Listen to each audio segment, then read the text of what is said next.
ജീവിച്ചിരുന്നിട്ട് എന്താ കാര്യം? ഇനി സങ്കടപ്പെട്ടിട്ട് എന്ത് ചെയ്യാനാ കല്യാണമേ? എന്റെ മോക്ക് ഇങ്ങനൊരു ഗതി വന്നല്ലോ. നാട്ടുകാരുടെ മുഖത്ത് നോക്കാൻ നാണാവുക. എവിടെയെങ്കിലും കേട്ടിട്ടുണ്ടോ ഇങ്ങനെ? കല്യാണത്തിന് മുമ്പ് കുടുംബം നോക്കണമെന്ന് പറയുന്നത് ഇതാ.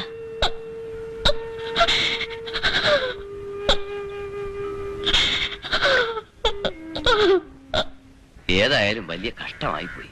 ആ പെങ്കൊച്ചിന്റെ കാര്യം ഓർക്കുമ്പോഴാ. മകന് കമ്പി അടിച്ചോ രാമനായരെ? കമ്പി അടിക്കാൻ വിടാനേ ചത്തോ? ഒന്ന് ക്ഷമിക്കണോ നായരെ? ക്ഷമിക്കേ?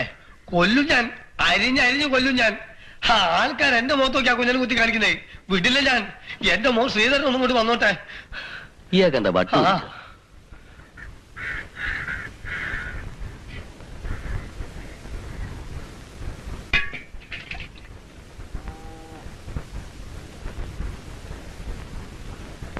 അവള് നിന്നോട് വല്ലതും പറഞ്ഞോ? പെണ്ണ് മാറിപ്പോയതിനെ കുറിച്ച് പറഞ്ഞ് ചിരിക്കായിരുന്നു രണ്ടുപേരും കൂടി. നീ ഒരു കാര്യം ചെയ്, വേഗം ഓഫീസിൽ പോവാൻ നോക്ക്. ഞാൻ ഒരാഴ്ചത്തെ ലീവാ. അത് സാരമില്ല, ഇന്ന് വിശേഷിച്ചൊന്നുമില്ലല്ലോ.